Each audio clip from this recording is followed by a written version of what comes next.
There's a moment when your body is physically here, but your mind is somewhere else entirely.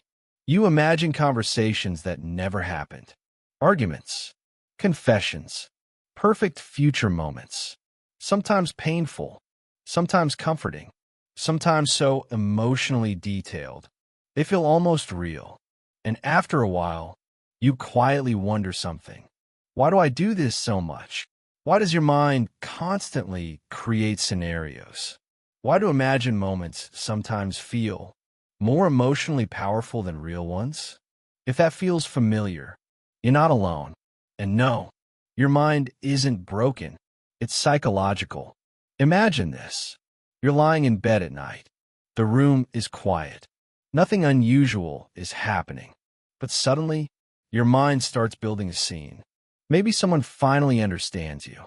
Maybe you replay an old argument differently.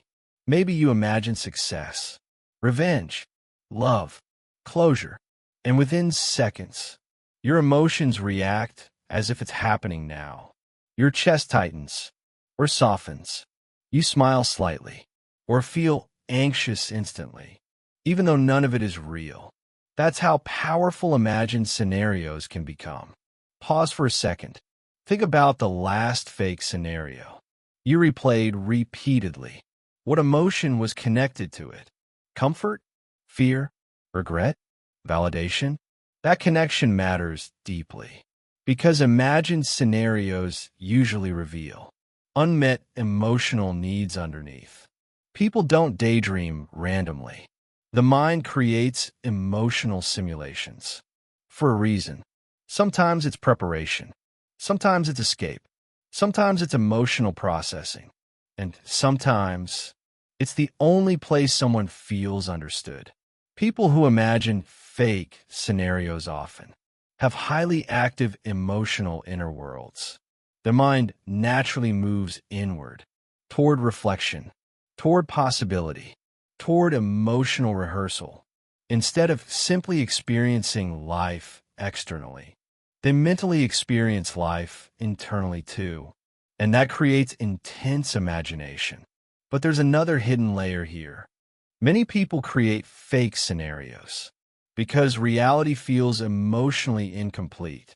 Maybe they struggle expressing emotions openly. Maybe they overthink social interactions constantly. Maybe they carry loneliness quietly. So the mind compensates. It creates emotional experiences internally, conversations they wish they could have, moments they wish existed, versions of themselves they secretly want to become. And sometimes, those imagined worlds feel emotionally safer than real life itself. Real life looks like this: practicing conversations repeatedly in your head, imagining emotional situations before sleeping, creating fictional relationships internally, daydreaming during music constantly, replaying imaginary success scenarios for comfort, and sometimes feeling emotionally attached to moments that never even happened. Pause again. Have you ever imagined a scenario so vividly that it genuinely affected your mood afterward? That's because the brain responds emotionally to imagination more than people realize. Your nervous system reacts to emotional meaning, not just physical reality. That's why imagined embarrassment can create real anxiety. Imagine comfort can create real relief. Imagine rejection can create real sadness. The mind experiences emotional rehearsal intensely. But here's where people misunderstand this. Imagining fake scenarios doesn't automatically mean delusion.